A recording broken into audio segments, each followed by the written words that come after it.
아침에 눈을 뜨면 가장 먼저 떠오르는 생각이 있었다. 오늘은 누구를 도와야 할까? 누구를 먼저 챙겨야 할까?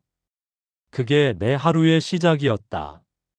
나는 평생 그렇게 살아왔다. 집에서는 가장이었고, 밖에서는 책임을 맡은 사람이었다.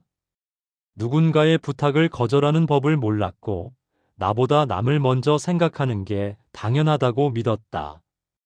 그러다 보니 어느새 그게 내 성격이 되었고, 내 삶의 방식이 되었다. 그런데 어느 날부터인가 몸이 먼저 반응했다. 아침에 일어나도 개운하지 않았고, 괜히 숨이 가빴다. 병원에 가보라는 아내의 말에도 나는 대수롭지 않게 넘겼다. 아직 버틸 수 있다고 생각했다. 그날도 비슷한 하루였다. 집을 나서려는데 아내가 말했다. 오늘은 좀 쉬어. 나는 대답 대신 웃어넘겼다. 쉬는 건 나중에 해도 된다고 생각했다. 하지만 문득 거울 속에 내가 낯설게 보였다. 얼굴이 지쳐 있었고 눈에는 여유가 없었다. 그때 처음으로 이런 생각이 스쳤다. 나는 언제 마지막으로 나를 먼저 생각해 봤을까? 그 질문이 머릿속을 떠나지 않았다. 하루 종일 일을 하면서도, 사람들을 만나면서도 그 생각은 계속 따라왔다. 평생 남을 먼저 챙기며 살아왔는데 정작 나는 늘 뒤로 밀려 있었다. 그 사실이 갑자기 크게 다가왔다. 그날 저녁 집에 돌아와서도 마음이 가라앉지 않았다. 식탁에 앉아 밥을 먹다가 숟가락을 내려놓고 한참을 가만히 있었다. 나도 모르게 한숨이 나왔다. 그 순간 내 안에서 무언가가 조용히 흔들리기 시작했다.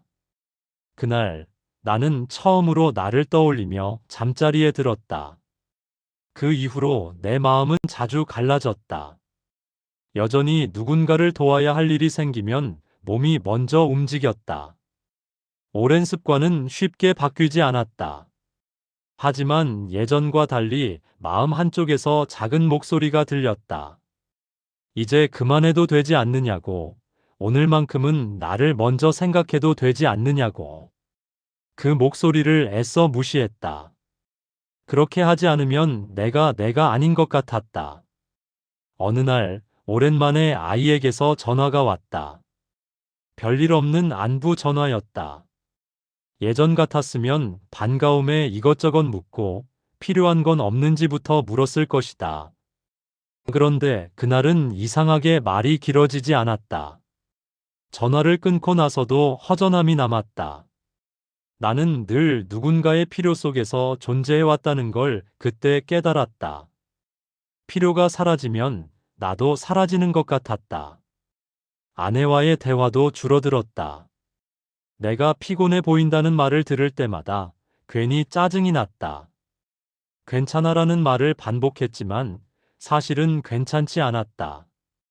밤이 되면 이런 생각이 들었다. 이 나이에 나를 먼저 생각하는 게 너무 늦은 건 아닐까? 혹시 이기적인 건 아닐까? 그 갈등이 나를 괴롭혔다. 평생 책임으로 살아온 사람이 갑자기 자신을 돌본다는 게 쉬운 일은 아니었다. 나는 계속 망설였다. 나를 먼저 생각하면 누군가를 버리는 것 같았고, 그렇게 살면 지금까지의 삶을 부정하는 것 같았다. 그 생각들이 엉켜서 마음이 무거워졌다. 하지만 몸은 점점 더 분명한 신호를 보냈다. 쉽게 지치고 사소한 일에도 숨이 찼다. 그제야 나는 알았다. 이 갈등은 선택의 문제가 아니라 더는 미룰 수 없는 문제라는 것을. 그때의 나는 나와 책임 사이에서 흔들리고 있었다. 결정적인 순간은 아주 평범한 날에 찾아왔다. 아무 약속도 없고 아무 부탁도 없는 날이었다. 하루 종일 집에 있으면서도 마음이 편하지 않았다. 괜히 무엇인가 해야 할 것 같았고 아무것도 하지 않는 내가 못마땅했다. 그때 책장에 꽂혀 있던 책 한 권이 눈에 들어왔다. 오래전에 사두고 제대로 읽지 못했던 법정 스님의 글이었다. 무심코 책을 펼쳤다. 그리고 한 문장이 눈에 들어왔다. 자기를 돌보는 일은 이기심이 아니라 삶에 대한 예의다. 나는 그 문장을 여러 번 읽었다. 이상하게 가슴이 뜨거워지지도 눈물이 나지도 않았다. 대신 마음이 조용해졌다. 문득 깨달았다. 내가 나를 돌보지 않으면서 남을 챙긴다는 건 결국 나 자신을 소홀히 대하는 일이었다는 것을. 그것은 미덕이 아니라 무심함이었고 책임이 아니라 방치였다는 것을. 그동안 나는 나를 너무 쉽게 사용해왔다. 쉬지 않아도 된다고, 아파도 된다고, 나중에 챙기면 된다고 말하며 나를 밀어왔다. 그날 그 생각들이 한꺼번에 무너졌다. 나는 처음으로 나에게 미안해졌다. 그리고 처음으로 이런 마음이 들었다. 이제는 나를 먼저 생각해도 괜찮겠다고. 그 순간 무너진 건 삶이 아니라 나의 오래된 태도였다. 다음 날 아침, 나는 평소보다 천천히 일어났다.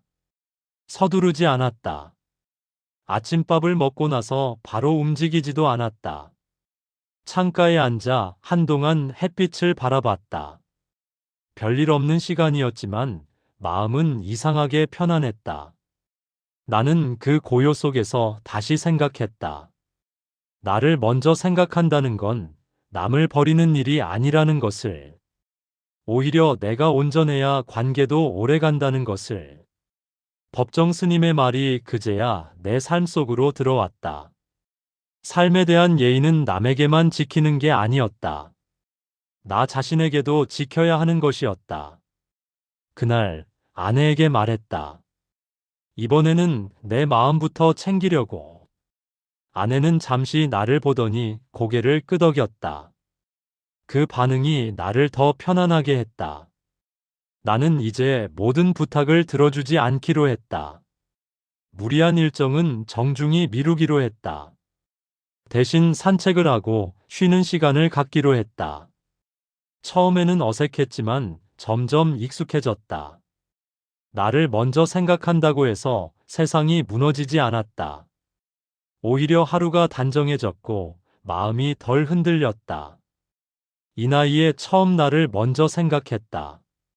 너무 늦은 선택이라고 생각했지만 지금은 안다. 늦은 게 아니라 이제야 제자리에 온 것이라는 걸. 나는 여전히 책임을 지고 살아간다.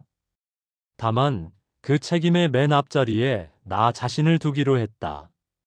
이제 나는 나에게도 예의를 지키며 살고 있다. 이 명언은 나에게 이기적으로 살라는 말이 아니었다. 나를 소홀히 여기지 말라는 말이었다. 이제 나는 나를 지키는 것이 삶을 지키는 일이라는 걸 안다. 당신이 먼저 괜찮아져야 곁에 있는 사람도 오래 함께할 수 있습니다.